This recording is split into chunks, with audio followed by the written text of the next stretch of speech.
Smoking causes cancer. Smoking kills. புகைப்பிடித்தல் புற்றுநோயை உண்டாக்கும் மற்றும் உயிரை கொல்லும். Consumption of alcohol is injurious to health. மது அருந்துதல் உடல்நலத்திற்கு கேடு. Subscriber Real Life Incident inspired by subscribers. இந்த சந்தாதாரர்களின் உண்மை சம்பவம் உங்களால் உருவாக்கப்பட்டவை.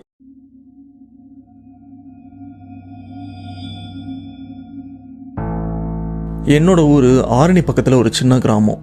என்னன்னு தெரியல, சமீப காலமாக கிட்டத்தட்ட 5 வருஷமா எங்கள் கிராமத்தில் திருவிழா அப்படின்னு எந்த சம்பவமோ எந்த நல்ல காரியமோ நடக்கலை. ஏன்னா எங்கள் ஊரில் திருவிழான்னு பேச்சு எடுத்தாலே அந்த இடம் ரகலையில் தான் போய் முடியுது.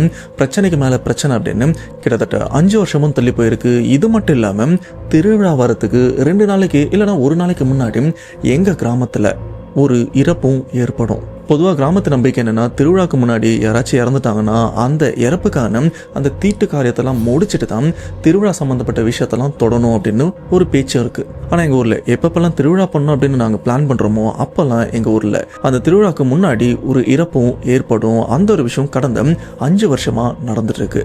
என்னன்னு யோசிக்கும் போது தான் எங்களுக்கே தெரிஞ்சது இதுக்கு மூல காரணமாக இருக்கிறது எங்கள் ஊரில் 5 வருஷத்துக்கு முன்னாடி இறந்து போன ஒரு நபருடைய ஆன்மா அப்படின்னு. அண்ட் எங்களுக்கும் சரியா தெரியல, எங்க ஊர்ல இந்த பிரச்சனை எப்ப சரியாய் நாங்களும் திருவிழா நடத்துவோம்னு தெரியல அப்படின்னு நம்ம சப்ஸ்கிரைபர் ஒருத்தர் அவங்க கிராமத்தில் நடந்த ஒரு உண்மை சம்பவத்தை நமக்கும் ஷேர் பண்ணியிருக்காங்க.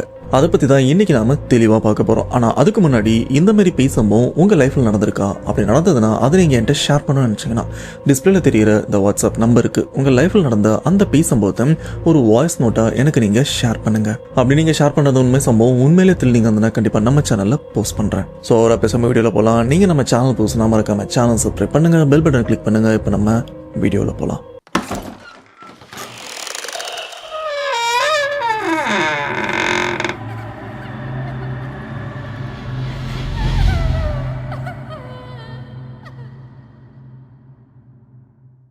இந்த உண்மை சம்பவத்தை நம்ம ஷேர் பண்ண சப்ஸ்கிரைபர், இவருடைய பெயர் சந்தோஷ். இவர் ஆரணிக்கு பக்கத்தில் இருக்கிற ஒரு கிராமத்தையும் சேர்ந்தவர்.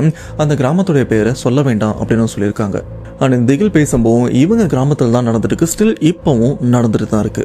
ஆனால் இந்த சம்பவம் சந்தோஷ் இவங்க கிராமத்தில் நடக்கிறதுக்கு முன்னாடி சந்தோஷோடைய அம்மா ஹாஸ்பிட்டலில் வேலை செய்யும் போதும் அவங்களுக்கு ஒரு சம்பவம் நடந்தது. ஆனால் இவங்களுடைய என்னன்னு பார்த்தீங்கன்னா, அந்த ஹாஸ்பிட்டல் சம்பவத்துக்கும் இப்போ கிராமத்தில் நடக்கிற இந்த சம்பவத்துக்கும் ஏதாச்சும் சிங்க் இருக்கா இல்லையா அப்படின்னு அவங்களுக்கும் கிளியரா புரியல. நான் முழுசா என்ன நடந்திருக்குன்னு சொல்றேன், இதை கேட்டு நீங்களே சொல்லுங்க. இந்த ஹாஸ்பிட்டல் சம்பவத்துக்கும் ஊர்ல நடந்துட்டு இருக்கிற சம்பவத்துக்கும் ஏதாச்சும் சிங்க் இருக்கா அப்படின்னு. சரியா 2015 ஆரணி. இந்த உண்மை சம்பவத்தை நம்ம ஷேர் பண்ண சந்தோஷ் இவருக்கு 2015 நிலவரப்படி 13 வயசும் ஆயிட்டு இருக்கு. அந்த சந்தோஷ் அம்மா கவர்மெண்ட் ஹாஸ்பிட்டல்ல நர்ஸாவும் வேலை பார்த்துட்டு இருக்காங்க. அந்த 2015 அந்த சமயத்துல பாத்தீங்கன்னா அவங்களுக்கு ஆரணி கவர்மெண்ட் ஹாஸ்பிட்டல் இருந்து சென்னை கவர்மெண்ட் ஹாஸ்பிட்டலுக்கு போஸ்டிங் ஒரு 1 இயருக்கு போஸ்டிங்கையும் மாத்திருக்காங்க. இதனால அம்மா என்ன பண்றாங்கன்னா, ஒரு வருஷம் நாம சென்னையில இருந்து வேலை பார்க்கணும்னா நம்ம பையனோட ஸ்கூல் வாழ்க்கை என்ன ஆகுறது அப்படின்னு அவங்கள யோசிக்க, சரி ஒரு வருஷம் தானே, அந்த ஒரு வருஷம் மட்டும் நம்ம சென்னையில ஏதாச்சும் ஒரு ஸ்கூல்ல சேர்த்து அங்க இருந்து அவனை பாத்துக்கலாம் அப்படின்னு சொல்லி கையோட சென்னைக்கும் கூட்டு வந்துடுறாங்க. இப்ப சென்னையில இருந்து தான் அம்மா வேலை பார்த்துட்டு இருக்காங்க. இப்படி அந்த ஹாஸ்பிட்டல்ல இவங்களுக்கு பெருசா எந்த பிரச்சனையுமே இல்லாம வாழ்க்கை நிம்மதியா தான் போயிட்டு இருக்கு. இது மட்டும் இல்லாம வினோத்துடைய அம்மாக்கு ஆரம்ப கட்ட காலத்துல இருந்தே நைட் ஷிஃப்ட் டியூட்டி தான் போட்டிருக்காங்க. ஸோ நைட்டு ஃபுல்லா இவங்களும் நர்ஸ் வேலை பார்க்க வேண்டியது இருக்கு. அன்னைக்கு ஒரு நாள் நைட்டு கிளம்பி ஹாஸ்பிட்டலுக்கும் போறாங்க. அண்ட் இவங்க டியூட்டியும் ஸ்டார்ட் ஆயிருச்சு. நர்ஸா இருக்கிற அம்மா அண்ட் டாக்டர் 2 பேருமே போயிட்டு அங்க இருக்கிற பேஷண்ட்ஸ் எல்லாம் பார்த்துட்டும் இருக்காங்க. இப்படி அங்க இருக்கிற பேஷண்டோட ரிப்போர்ட் எல்லாம் பார்த்துட்டே இருக்கும்போது நடுராத்திரி ஆயிருது. இதுல நர்ஸா இருக்கிற அம்மா ஒரு ஊசி எடுத்து அந்த பேஷண்ட்டுக்கு ஊசி போட்டுட்டும் இருக்காங்க. பக்கத்துல இருக்கிற பெரிய டாக்டர் அவரும் இவங்க பண்ற வேலையெல்லாம் பார்த்துட்டு ரிப்போர்ட் எல்லாம் படிச்சுட்டும் இருக்காரு. அப்படி ரிப்போர்ட் படிச்சுட்டு இருக்கும்போது பாத்தீங்கன்னா டாக்டருக்கு சடனா ஒரு உணர்வும் வருது. அது இந்த அமானுஷமான உணர்வு மாதிரி, என்ன ஒரு மாதிரி ஃபீல் ஆகுது, என் உடம்புல ஒரு மாதிரி புல்லரிக்கிற மாதிரி இருக்கு அப்படின்னு அவரும் அந்த ரூமை சுத்தி பாக்குறாரு.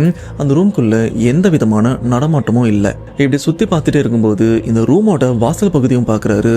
அந்த வாசல் பகுதியை பார்க்கும்போது அந்த வாசலை கிராஸ் பண்ண மாதிரி ஒரு உருவம் நடந்து போறது ஃபர்ஸ்ட் அந்த பெரிய டாக்டரும் பாக்குறாரு. இதை எதாச்சியா ஊசி போட்டுட்டு இருக்கிற நர்ஸா இருக்கிற அம்மா இவங்களும் சைட்ல சும்மா பார்த்துருக்காங்க.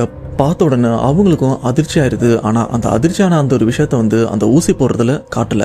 ஏன்னா ஏடாகூடமா ஊசி போட்டா அந்த பேஷண்ட்டுக்கு ஏதாச்சும் ஆகல. ஸோ வேலையில கரெக்டா இருக்கணும் அப்படின்னு அவங்களும் பயத்தை கண்ட்ரோல் பண்ணிட்டு என்ன பண்றதுன்னு தெரியல. இந்த ஒரு பயத்தை பெரிய டாக்டர் கிட்டையும் காட்டிக்கல. அதே மாதிரி பெரிய டாக்டரும் அங்க பார்த்த அந்த உருவத்தை நர்ஸ் இவங்கிட்டையும் சொல்லல. ஒரு சில நிமிஷம் 2 பேருமே எதுவுமே பேசிக்க முடியாத அளவுக்கு பயத்துல அப்படியே சைலண்டா உறைஞ்சு போய் நிக்கிறாங்க. டாக்டருக்கு கிளியரா தெரியுது அங்க போனது சத்தியமா மனுஷன் கிடையாது. ஏன்னா இந்த ரூம்க்கு கொஞ்சம் தள்ளி பார்த்தீங்கன்னா மார்ச்சுரி இருக்கு. பிணவரை.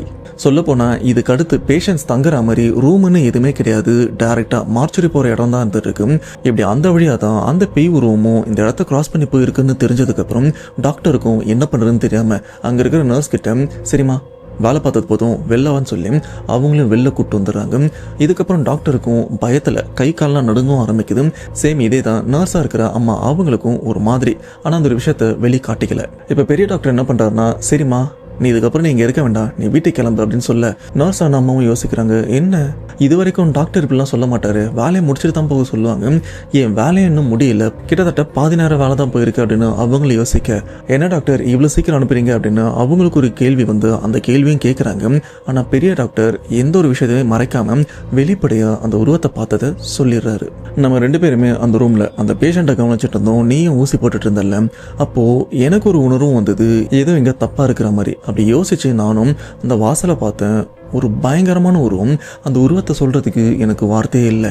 அந்த உருவத்தை நான் பார்த்தேன், அதனால தான் சொல்கிறேன் நீயும் பேசாமல் வீட்டுக்கு கிளம்பிடு அப்படின்னு சொல்ல அப்போ தான் நர்ஸாக இருக்கிற அம்மாவும் சொல்கிறாங்க ஆமாம் டாக்டர் ஊசி போடும்போது நானும் பார்த்தேன், ஆனால் இந்த ஒரு விஷயத்தை என்னால் வெளிக்காட்டிக்க முடியல, எனக்கும் ரொம்பவே பயமாக இருக்குது அப்படின்னு அவங்களும் பதற ஆரம்பிக்கிறாங்க. இதுக்கப்புறம் அம்மாவை இங்கேருந்து வீட்டுக்கும் கிளம்பிடுறாங்க. டாக்டர் பெரிய டாக்டரும் அவரும் பயத்தில் வீட்டுக்கும் போயிடுறாரு. அம்மா இவங்க ஹாஸ்பிட்டல்லேருந்து வெளில வந்ததுக்கப்புறம் எப்படி வீட்டுக்கு போகிறதுன்னு தெரியல. ஏன்னா ஹாஸ்பிட்டல்லேருந்து அவங்க தங்கி இருக்கிற இடம் கிட்டத்தட்ட 3-4 கிலோமீட்டர். அந்த நடுராத்திரி அப்படின்றதுனால ஆட்டோ சார்ஜ் எல்லாம் பல மடங்கும் இருக்கும், பஸ் ஃபெசிலிட்டியும் இருக்காது. இதனாலே என்ன பண்றதுன்னு தெரியாம ஒருவித நடுக்கத்தோட பயத்தோட அந்த ஹாஸ்பிட்டலை விட்டு நடக்கவும் ஆரம்பிக்கிறாங்க. நடந்து போகும்போதும் அவங்களுக்குள்ள அந்த கை நடுக்கம் இருந்துட்டும் இருக்கு. ஏன்னா அந்த உருவத்தை அவங்களும் தெளிவா பார்த்துருக்காங்க. இப்படியே உயிரை கையில பிடிச்சிட்டு தான் இவங்களும் நடந்து போயிட்டே இருக்காங்க. ஆனா நடந்து போகும்போதும் இவங்களை யாரோ பின்தொடர்ந்து வர மாதிரி ஒரு உணர்வும் இருக்கு. இந்த இடத்துல உணர்வு மட்டும்தான் இருக்கு. இவங்களும் பயத்துல திரும்பி பார்க்குறாங்க. ஆனால் பின்னாடி இவங்களை ஃபாலோ பண்ணி வரா மாதிரி யாருமே இல்லை. ஒரு வழியாக ரொம்பவே வேகத்தோட அந்த 4 கிலோமீட்டரையும் கடந்து வந்து இவங்க வீட்டுக்கும் வந்துடுறாங்க. வீட்டுக்கு வந்து சேரும்போது நடுராத்திரி 2-2:30 மணியும் இருக்கும். அந்த வீட்டுக்கு வந்துட்டு கதவையும் தட்டுறாங்க. கதவை தட்டினா இவங்க பையன் சந்தோஷ் இவரும் கதவை திறக்கிறாரு. அந்த சந்தோஷை பார்த்துக்கிறதுக்கு அவங்க பாட்டியும் கூட இருக்காங்க. பாட்டியும் கேட்குறாங்க என்னம்மா இவ்வளோ சீக்கிரம் வந்துட்டு, ஏன் ஒரு மாதிரி படபடப்பாக இருக்கு, என்னாச்சு ஒரு மாதிரி பயந்த மாதிரி இருக்கே அப்படின்னு பாட்டியும் கேள்வி மேலே கேள்வி கேட்குறாங்க. அம்மாவும் எதுவுமே பேசிக்காம வீட்டுக்கு வாசல்ல இருந்து சுற்றி முற்றி பார்க்குறாங்க, ஏதாச்சும் நம்ம பின்தொடர்ந்து வந்திருக்கா அப்படின்னு பயத்தோட சுற்றி பார்த்துட்டு அப்படியே வீட்டுக்குள்ளே வந்து கதவே சாத்திடுறாங்க. இப்போ வீட்டுக்குள்ளே வந்த அம்மா ஹாஸ்பிட்டல் நடந்த விஷயத்தை பற்றி பாட்டிக்கிட்டையும் சொல்கிறாங்க. அவங்களும் கொஞ்சம் பதறியும் போகிறாங்க. அப்படி இந்த ஒரு விஷயத்த சின்ன பையனாக இருக்கிற சந்தோஷம் கேட்குறாரு. ஆனால் சின்ன பையனாக இருக்கிற சந்தோஷுக்கு பயம் வந்ததான்னு கேட்டிங்கன்னா பெருசாக பயம் வரல.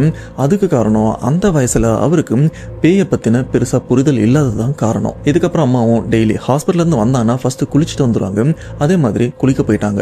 இந்த இடத்துல சந்தோஷ் என்ன பண்ணுறாருன்னா சின்ன பையன் அப்படின்றதுனால பூட்டி இருக்கிற அந்த கதவை மெயின் கதவை வந்து திறந்து விட்டு சும்மா வெளியில் அப்படி இப்படின்னு போயிட்டும் வர்றாரு. அந்த வீட்டில் இருக்கிற பாட்டியும் வேலையிலேருந்து வந்த அவங்க பொண்ணுக்கு சாப்பிட எதனா கொடுக்கலாம் அப்படின்னு கொஞ்சம் சாப்பாடும் ரெடி பண்ணுறாங்க. இப்படியே அம்மா குளிச்சுட்டு வந்ததுக்கப்புறம் அம்மா உட்காந்து சாப்பிட்டுட்டும் இருக்காங்க. பக்கத்தில் சந்தோஷம் உட்காந்துருக்காரு, பாட்டியும் இருக்காங்க. வீட்டு கதவும் திறந்துதான் இருக்கு. இப்படி இவங்க உட்காந்து சகஜமாக பேசி அந்த ஒரு விஷயத்த மறக்க முயற்சி பண்ணும்போது பார்த்தீங்கன்னா ஹாஸ்பிட்டலில் எப்படி அந்த ரூமோட கதவை ஏதோ ஒரு உருவம் தாண்டி போச்சோ அதே மாதிரி இப்போ இவங்க வீட்டோட கதவை ஏதோ ஒரு உருவம் அப்படியே கிராஸ் பண்ணியும் போகுது. ரொம்பவே பொறுமையாக இந்த ஒரு விஷயத்த சாப்பிட்டுட்டே இருக்கிற அம்மா இவங்களும் அப்படியே நிறுத்திட்டு ஒருவித பயத்தோடையும் பார்த்துட்டு இருக்காங்க. பாட்டியும் பார்த்துட்டாங்க, கூட இருக்கிற சந்தோஷம் பார்த்துட்டாரு. ஆனால் சந்தோஷோட என்ன தெரியுமா, அக்கம் பக்கத்தில் இருக்கிற யாரோ போகிறாங்க, யார் இது போகிறா அப்படின்னு அவரும் எட்டி பார்க்கலாம் அப்படின்னு வெளியிலும் போகிறாரு. ஆனால் அம்மாவும் கையை பிடிச்சி உள்ளே இழுத்துடுறாங்க. இது மட்டும் இல்லாமல் பாட்டியும் ஒரு சைட்லேருந்து பயங்கரமாக சந்தோஷ திட்டவும் ஆரம்பிக்கிறாங்க. ஏன்னா சின்ன பையன் இவரும் அது மனுஷன் நினச்சி தான் போய் பார்க்கலான்னு போயிருக்காரு. ஆனால் பேய்ன்னு தெரியாது. இப்போ அம்மாவோட டவுட் என்னென்னா ஹாஸ்பிட்டலில் பார்த்தா அந்த ஒரு பேய் நம்மளை ஃபாலோ பண்ணி வீடு வரைக்கும் வந்துருச்சு அப்படின்னு ஒரு சந்தேகமும் இருக்குது. ஏன்னா அதுக்கேற்ற மாதிரி தான் இவங்க வீட்டுக்கு நடந்து வரும்போதும் ஏதோ ஒன்று இவங்களை ஃபாலோ பண்ணிட்டு வரா மாதிரியே ஒரு உணர்வு இருந்திருக்கு. ஆனால் திரும்பி பார்த்தா எதுவுமே இல்லை. இப்போ பாட்டி என்ன பண்ணுறாங்கன்னா கொஞ்சம் இருமா நான் வெளில போய் பார்த்துட்டு வரேன் அப்படின்னு பாட்டி எந்திரிக்கிறாங்க. ஆனால் அம்மா பயப்படுறாங்க. மாமா போவாதம்மா, அது எதனா ஒன்று பண்ணிட போகுது அப்படின்னு அம்மாவும் பயப்பட பாட்டி இவங்களும் இரு நான் போய் பார்த்துட்டு வரேன் அப்படின்னு எந்திரிச்சு வீட்டுக்கு வெளியிலையும் போய் பார்க்குறாங்க. வெளியில் போய் ரெண்டு பக்கமும் சுற்றியும் பார்க்குறாங்க. இல்லைம்மா எங்கே போச்சுன்னு தெரியல, அது போயிட்டு இருக்கோம், நம்மள எதுவும் பண்ணாது அப்படின்னு அவங்களும் கதவை சாத்திட்டு உள்ளே வந்துடுறாங்க. இப்போ வீட்டுக்குள்ளே உட்காந்து அம்மாவும் பாட்டியும் ரெண்டு பேருமே இந்த ஒரு விஷயத்த ரொம்பவே தீவிரமாக பேசிட்டு இருக்கும்போது சந்தோஷம் கூட இருந்து இந்த ஒரு விஷயத்தை பற்றி கேட்குறாரு. அப்போ தான் அவருக்கும் ஓ பேய்னா இப்படி தானா அப்படின்னு ஒரு விஷயமா கொஞ்சம் கொஞ்சமாக புரியவும் வருது. ஆனால் இப்போ வரைக்கும் சந்தோஷ்க்கு அவங்க வீட்டுக்கிட்ட பார்த்தது ஏதோ மனுஷன் அப்படி தான் நினச்சிட்டு இருக்காரு. பேய் அப்படின்ற ஒரு விஷயம் அவருக்கும் புரியல. இது மட்டும் இல்லாமல் அம்மா ஹாஸ்பிட்டலில் ஏதோ பார்த்துட்டு வந்திருக்காங்க போல இருக்கு, மற்றபடி அதெல்லாம் பேயா இருக்காது அப்படின்னு அவர் அதை பெருசாக எடுத்துக்காம சாதாரணமாக தான் இருக்காரு. இப்படி அடுத்த நாளும் வருது. ஆனால் அன்னைக்கு அம்மா ஹாஸ்பிட்டல் போனாங்கன்னு கேட்டிங்கன்னா போகலை. அவங்களுக்கு அடுத்த நாளே அதிகப்படியாக ஜுரமும் அடிச்சிட்டு இருக்கு. இந்த பேயை பார்த்த பயத்தில் அவங்களுக்கும் ஜுரம் வந்துருச்சு. ஸோ இதனால் ஹாஸ்பிட்டலுக்கும் போக முடியல. அன்னைக்கு நைட்டு சந்தோஷம் அம்மா கிட்ட கேட்குறாரு, அம்மா உண்மையிலேயே நீ ஹாஸ்பிட்டலில் பேயை பார்த்தியா இல்லை என்கிட்ட ஏதாச்சும் போய் சொன்னியா அப்படின்னு இவரும் டவுட்டாக அம்மா கிட்டேயும் கேட்க, ஆனால் அம்மாவும் ஏதோ சின்ன பையன் கேட்குறான் அப்படின்னு அதை பற்றி அவங்களும் பெருசாக ரெஸ்பான்ஸ் பண்ணாமல் அவங்களும் ரெஸ்ட் எடுத்துகிட்டு தான் இருக்காங்க. இதுக்கப்புறம் பாட்டி அம்மாவை ஹாஸ்பிட்டலுக்கும் கூப்பிட்டு போகிறாங்க. அவங்களுக்கும் அந்த ஜுரம் சரியான மாதிரி இல்லை.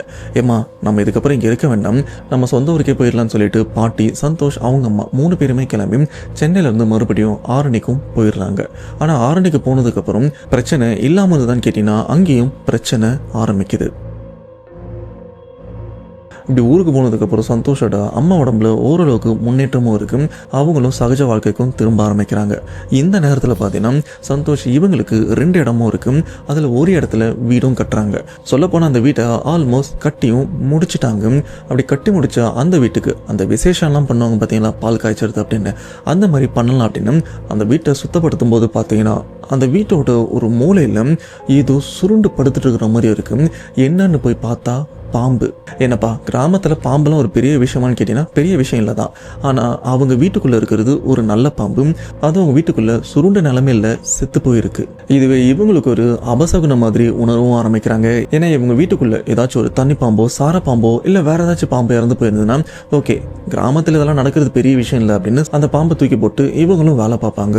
ஆனால் வீட்டுக்குள்ளே இறந்து போயிருக்கிறது இந்துக்கள் தெய்வமாக வணங்கிட்டு இருக்கிற நல்ல பாம்பு தான். அந்த வீட்டில் நல்ல நிலைமையில் அடிபட்டுலாம் இல்லை, நல்ல நிலைமையில இறந்தும் போயிருக்கு. இதுக்கப்புறம் இவங்களுக்கும் என்ன பண்ணுன்னு தெரியாம அந்த வீட்டுக்கு போறத அப்படின்னு நிறுத்தி கொஞ்சம் தள்ளியே வச்சிடறாங்க. அதாவது அந்த வீடு சம்பந்தப்பட்ட விஷயங்கள் அப்படியே தள்ளி வச்சுட்டு இப்போதைக்கு இருக்கிற வீட்லயும் தங்கி இருக்காங்க. ஆனா அது ஓட்டு வீடு, ரொம்பவே சின்ன வீடு. இது மட்டும் இல்லாம இந்த கேப்ல பாத்தீங்கன்னா அடிக்கடி சந்தோஷோட அம்மாக்கும் அப்பாக்கும் சண்டை வந்துட்டே இருக்கும். சண்டை வந்துட்டு இவரும் கொஞ்ச நாள் கோச்சிட்டு தனியாகவும் போயிடுவாரு. இப்படி தனியா போற இந்த கேப்ல பாத்தீங்கன்னா அப்பா இவருக்கும் சென்னை நுங்கம்பாக்கத்துல ஒரு கம்பெனில வேலையும் கிடைச்சு அவரும் சென்னைக்கு வந்து வேலை பார்க்கவும் ஆரம்பிக்கிறாரு. இந்த சைட்ல அம்மா இவங்களும் வேலைக்கும் போயிடுவாங்க. வீட்டில் மோஸ்ட்டாக சந்தோஷ் அவங்க பாட்டி 2 பேர் மட்டும்தான் இருந்துட்டு இருப்பாங்க. அம்மா இவங்களும் வேலைக்கு போயிட்டு வீட்டுக்கும் வந்துடுவாங்க. சொல்ல போனால் சொந்த ஊருக்கு போனதுக்கப்புறம் பெருசாக பிரச்சனை எதுவுமே இல்லை, சின்ன சின்ன பிரச்சனைகள்லாம் இருந்துட்டு இருக்கு. இப்படி இவங்க வாழ்க்கையும் போயிட்டு இருக்கு. அன்னைக்கு ஒரு நாள் பார்த்தீங்கன்னா அம்மாவுக்கு ஒரு ஃபோன் காலும் வருது. என்னன்னு பார்த்தா இவங்க பக்கத்து வீட்டில் ரொம்பவே க்ளோஸான ஒருத்தவங்க இருக்காங்க. அவங்க கணவர் விபத்தில் இறந்தும் போயிடுறாரு. அவர் ஒரு பஸ் கண்ட்ராக்டர். அன்னைக்கு ஒரு நாள் வேலைக்கு போகலாம் அப்படின்னு வீட்டில் சில பூஜை விஷயங்கள், சாமி கும்பிட்ற விஷயங்கள்லாம் இருக்குது. அந்த பூஜையெல்லாம் முடிச்சுட்டு இவரும் வேலைக்கும் போயிருக்காரு. ஆனால் இவருடைய கெட்ட நேரமாக என்னன்னு தெரியல, அந்த பஸ் அந்த சமயம் பார்த்து ரொம்பவே வேகமாகவும் போயிருக்கு. அப்படி வேகமாக போன பஸ் எதிர்பாராத விதத்தில் ஒரு பெரிய விபத்து, பெரிய ஆக்சிடென்ட்டும் நடக்குது. இந்த ஆக்சிடென்ட்ல பார்த்தீங்கன்னா அந்த பஸ்ஸில் இருக்கிற ஒரு சில பேர் இறந்தும் போகிறாங்க, இன்க்ளூடிங் அந்த கண்ட்ராக்டரும் ஸ்பாட்லேயே இறந்து போயிடுறாரு. இந்த ஒரு விஷயம் தெரிஞ்சதுக்கப்புறம் சந்தோஷ அம்மாவும் பதறியும் போகிறாங்க. ஏன்னா பக்கத்து வீட்டால் அந்த அண்ணனை நமக்கு நல்லாவே தெரியும், அடிக்கடி நம்ம வீட்டுக்கும் வருவாரு, நம்மளும் போவோம். இப்போ அப்படிப்பட்ட மனுஷன் ஆக்சிடென்ட்ல இறந்து போயிருக்கானா போய் பார்க்கணும் அப்படின்னு சொல்லிட்டு அம்மா என்ன பண்றாங்கன்னா சந்தோஷ் கிட்ட டேய் வண்டிடுறா போய் பார்க்கணும் அப்படின்னு சந்தோஷ் அவரை அப்பாவோட பைக் எடுக்க சொல்றாங்க. பைக் எடுத்துட்டு அந்த ஆக்சிடென்ட் ஆன இடத்துக்கு டைரக்டா போயிடுறாங்க.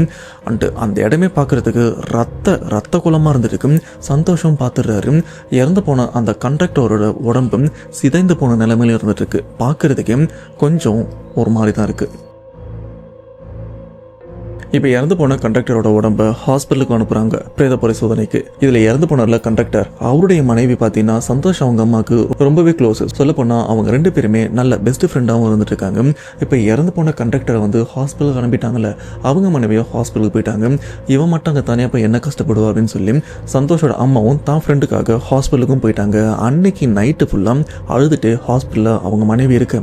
கூடவே சந்தோஷ் அவங்க அம்மாவும் ஆறுதல் படுத்திட்டு இருக்காங்க. நைட்டு ஃபுல்லாக யாருமே தூங்கலை. இப்படி பொழுது பொழுது விடிஞ்சதுக்கு அப்புறம் இறந்து போன அவருடைய உடல்ல ஊருக்கு அனுப்புறாங்க. அவருக்கு கடைசியா இறுதி மரியாதை செய்ய வேண்டிய விஷயங்கள்லாம் செஞ்சு நல்லபடியா அடக்கமும் பண்ணிடுறாங்க. ஆனா இப்படி அடக்கம் பண்ண அடுத்த நாளே பார்த்தீங்கன்னா சந்தோஷ் அவங்க அம்மாவுக்கு பழையபடி உடம்பு சரியில்லாமலும் போதும் பயங்கரமா ஜுரம் வருது. பாட்டியும் சந்தோஷோட அம்மாவை ஹாஸ்பிட்டலா கூட்டு போறாங்க. ஆனா எங்க கூட்டிட்டு போனாலும் அவங்களுக்கு எதுவுமே சரியாகல. சொல்ல போனா ஊசி போட்டாங்க, ட்ரிப்ஸும் போட்டாங்க. நர்ஸா இருக்கிற அம்மாக்கு என்ன பிரச்சனை அப்படின்னு சுத்தமா தெரியல. அப்பதான் பாட்டி என்ன யோசிக்கிறாங்கன்னா, சரி இது ஏதோ அமானுஷமான விஷயம் போல இருக்கு, இதை நம்ம வேற ஒன்றுத்து மூலியமா தான் சரி பண்ண முடியும் அப்படின்னு அவங்க ஊர்ல இந்த பேயெல்லாம் ஊட்டுவாங்கல்ல, மந்திரிச்செல்லாம் விடுவாங்கல்ல, அவங்ககிட்டயும் அம்மாவும் கூட்டு போறாங்க. கூட்டு போயிட்டு என் பொண்ணுக்கு உடம்பு சரியில்லை, எங்க கூட்டு போனாலும் எந்த முன்னேற்றமும் இல்லை, நீங்க தான் பார்த்து பண்ணணும் அப்படின்னு சொல்ல அந்த பேய் ஓட்டுறவரும் அம்மா இவங்களை ஒரு மாதிரி பாக்குறாங்க. பார்க்கும்போது அவருக்கும் ஒரு சில விஷயங்கள்லாம் புரிஞ்சிருச்சு. ஆனா அதை பத்தி அப்போதைக்கு அங்க இருக்கிற யாருக்கிட்டையுமே சொல்லல. அவர் அந்த இடத்துல மந்திரம் படிச்சு அம்மாவுக்கும் மந்திரிச்சு இந்த திருநீர்லாம் தெளிச்சு வீட்டுக்கு அனுப்புறாங்க. இதெல்லாம் பண்ணதுக்கு அப்புறம் தான் அவங்களுக்கு ஓரளவுக்கு தெளிவு வந்து அந்த ஜுரம் படிப்படியாக குறைஞ்சு கொஞ்சம் நார்மல் ஆகுது. ஆனால் இதுக்கப்புறம் இவங்களும் வேலைக்கு போறாங்க. ஓரளவுக்கு உடம்பும் தேறிடுது. இப்படியே தீபாவளி பண்டிகை வருது. தீபாவளி வந்ததுன்னா கண்டிப்பாக வீட்டில் அதிரசம் முறுக்கு அப்படின்லாம் சுடுவாங்கள்ல, அப்படி சுட்டதை பக்கத்தில் சொந்தக்காரங்களுக்கெல்லாம் கொடுப்பாங்க. அதே மாதிரி தான் அம்மாவும் அவங்க சொந்தக்காரங்களுக்கெல்லாம் கொடுத்துட்டு வரலாம் அப்படின்னு வெளியும் போயிருக்காங்க. போயிட்டு நடுராத்திரி தான் வீட்டுக்கும் வராங்க. அப்படி வீட்டுக்கு வர வழியில் என்னாச்சுன்னு தெரியல, வந்த அந்த வழியில் பார்த்தீங்கன்னா அவங்களும் எதிர்பாராத விதத்தில் தடுக்கி கீழே விழுந்திருக்காங்க. அந்த இடத்துல இவங்க தெரியாம கால் தடுக்கி கீழே விழுந்தாங்களா இல்லை வேற ஏதாச்சும் இவங்களை கீழே தள்ளி விட்டுதா அப்படின்னு அவங்களுக்கும் புரியல.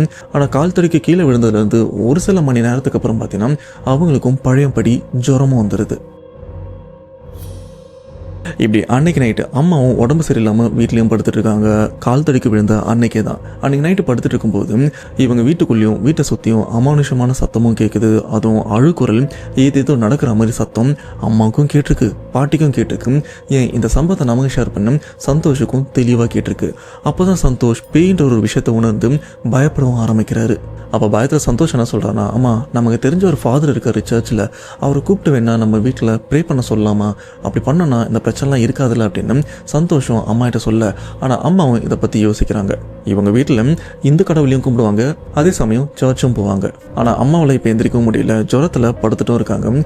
இருந்தாலும் ஒரு சைடில் அந்த அமானுஷமான சத்தம் இவங்களை பயமுறுத்திட்டும் இருக்கு.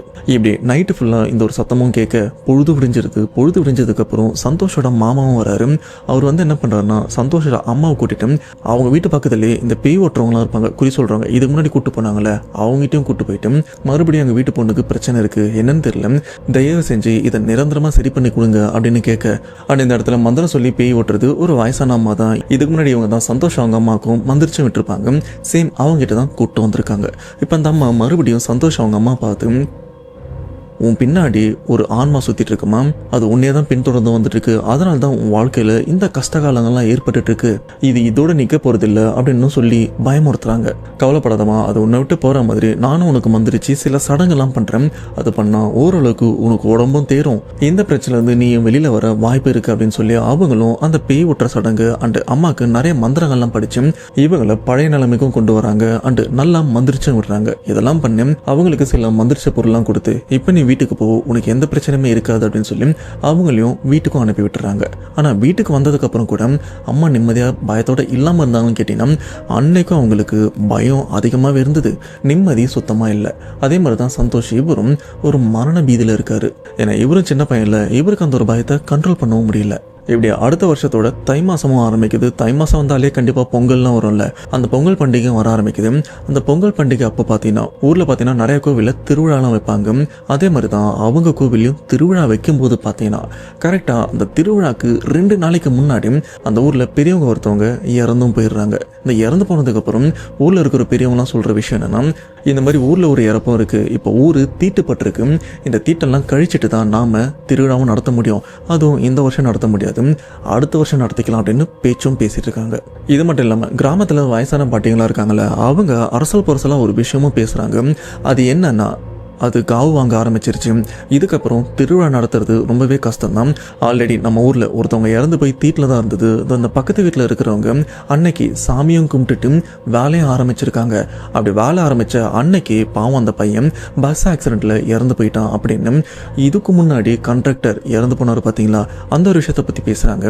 அதுவும் பாட்டிங்க ஒரு டோனில் சொல்லுவாங்க பார்த்தீங்களா, இதுக்கு தான்ப்பா தீட்டானதுக்கப்புறம் சாமியை கும்பிடக்கூடாதுன்னு சொல்கிறது, பார்த்தியா ஒருத்தன் இறந்து போயிட்டான் அப்படின்னு பாட்டிலாம் கொஞ்சம் சிரிப்போட ஒரு நக்கலாக சொல்லுவாங்கள்ல, அந்த மாதிரி தான் அவங்களும் சொல்லியிருக்காங்க. தீட்டா இருக்கிறப்ப சாமி கும்பிடக்கூடாது யாருமே. அவங்க வந்து என்ன பண்ணா சாமி கும்பிட்டாங்களா குலதெய்வம் பிள்ளையார் கோயில சாமி கும்பிட்டா பக்கத்துல இருக்குது சாமி கும்பிட்டு வெளியே போய்க்கிறாங்க. அவங்க தான் பக்கத்துல அதான் அவங்க ஆக்சிடென்ட் ஆகிட்ட பிறகு பக்கத்துல இருக்கிற அந்த உட்காந்து இருப்பாங்களா அந்த வயசான கேள்விங்கெல்லாம் இதுக்குதான் தீட்டா இருக்கும்போது சாமி கும்பிடக்கூடாதுன்றது. இப்ப பாரு பழி இது ஆயிடுச்சு காவு வாங்கிச்சு உங்களால சாமி கும்பிட சொல்லுது. அதுக்கு அவங்க அம்மா சொல்லியிருந்தாங்க அதான் தெரிஞ்சில்ல உங்களுக்கு தீட்டா ஆயிடுச்சு சாமி கும்பிடக்கூடாதுன்னு. கும்பிடும் போது எதுக்கு வாய மூட்டிருந்தீங்க சொல்ல வேண்டியதானே வேணாம் அப்படின்னு எல்லாமே நடந்த பிறகு தான் சொல்லுவீங்களா? ஆக்சுவலாக இப்போ பாட்டி அவங்க சொன்ன இந்த ஒரு விஷயம் 2018 தான் அந்த கண்டக்டர் இறந்தும் போயிருக்காரு. அது பொங்கல் பண்டிகை வர அப்போ தான் அவரும் ஆக்சிடென்ட்டில் இறந்து போயிருக்காரு. சரி, அந்த பண்டிகை வர அந்த வாரத்தில் தான் அவங்க ஊரில் வேற ஏதோ இறப்பும் வந்திருக்கு. இப்படி ஊரில் வேற ஒருத்தவங்க ஆல்ரெடி இறந்துட்டாங்க, ஊரே தீட்டுப்பட்டிருக்கு அப்படின்னு யாருமே அந்த பொங்கலையும் கொண்டாடாமல் இருந்திருக்காங்க. ஆனால் இந்த இடத்துல அந்த பஸ் கண்டக்டர் அவங்க வீட்டில் தனியாக சாமியும் கும்பிட்டுருக்காங்க. கும்பிட்டு தான் வெளியிலும் கிளம்பியிருக்காரு. அப்படி போனவர் ரிட்டன் உயிரோட வீட்டுக்கும் வரல. சொல்லப்போனால் கண்டக்டர் இவர் இறந்ததும் பொங்கல் பண்டிகை அப்போ தான். இதுக்கு அடுத்த வருஷம் வர 2019 பொங்கல் பண்டிகையை வந்து நல்லா வெகு விமர்சையாக பண்ணலாம் அப்படின்னு ஊர் மக்கள் பிளான் பண்ண. ஆனால் அந்த திருவிழா நடத்துறதுக்கு 2 நாள் முன்னாடி இன்னொருத்தவங்களும் இறந்து போயிருப்பாங்க. இதை நான் முன்னாடியே சொல்லியிருப்பேன். இதனாலே ஊர் மக்கள் எல்லாருமே மறுபடியும் தீட்டுப்பட்டிருக்கு அடுத்த வருஷம் தான் பண்ணணும் அப்படின்னு தள்ளி வச்சிடுறாங்க. இப்படி இவங்களும் அடுத்த திருவிழாக்காக காத்துட்டு இருக்கிற அந்த 2019 ஏப்ரல் மே அந்த சமயம் எக்ஸாக்டாக தெரியல. ஆனால் அந்த வருஷத்தோட நடுப்பகுதியில் பார்த்தீங்கன்னா அந்த ஊரில் ஒரு சம்பவமும் நடக்குது. அதுவும் கோவிலில். அந்த ஊரில் ஒரு பிள்ளையார் கோவிலும் இருக்கும். அந்த பிள்ளையார் கோவிலோட உச்சியில் பார்த்தீங்கன்னா ஒரு கலசமும் இருக்கும். அன்னைக்கு நைட்டு அந்த கலசம் மட்டும் தனியாக கழுண்டு கீழேயும் விழுந்திருக்கு. யாராச்சும் திருடி இருப்பாங்களா அப்படின்னு பார்த்தீங்கன்னா திருடினவங்க அதை எடுத்துகிட்டு போயிருக்கணும். ஏன் அந்த கலசம் வச்ச அந்த இடம் அந்த சுவர் பகுதியெலாம் பார்த்தீங்கன்னா உடைச்சா மாதிரி கூட இல்லை. ஆனால் கோவிலுடைய கலசம் மட்டும் தனியாக கழுண்டு கீழே விழுந்திருக்கு. இது ஊர் மக்களுக்கு இன்னும் ஒரு பெரிய பயத்தையும் கொடுக்க ஆரம்பிக்குது. சொல்லப்போனால் அந்த 2019 ஸ்டில் இப்போ வரைக்கும் 2025 ஆகுது. கிட்டத்தட்ட 6 வருஷமாக அந்த கோவிலில் திருவிழா அப்படின்னு இப்போ வரைக்கும் நடக்கலை. ஏன்னா 2019 திருவிழா அப்போ பொங்கல் நடத்த முடியல. ஏன்னா அந்த வாரம் அந்த ஊரில் ஒரு இறப்பும் ஏற்பட்டிருக்கு. சரி 2020 நல்லா பண்ணலாம் அப்படின்னு பார்த்தா அந்த 2020 பொங்கல் வர்றதுக்கு 2 நாளைக்கு முன்னாடி பார்த்தீங்கன்னா அகெயின் அந்த ஊரில் ஒருத்தவங்க இறந்து போயிடுறாங்க. இப்படி 2021, 22, 23 அப்படின்னு ஸ்டில் இந்த 2025 வரைக்கும் அந்த ஊரில் அந்த பொங்கல் வரத்துக்கு 2 நாள் இல்லைன்னா 1 நாள் முன்னாடியும் யாரோ ஒருத்தவங்க மர்மமான முறையிலும் இல்லை உடம்பு சரியில்லாமலாம் தெரியல இறந்தும் போயிடுறாங்க.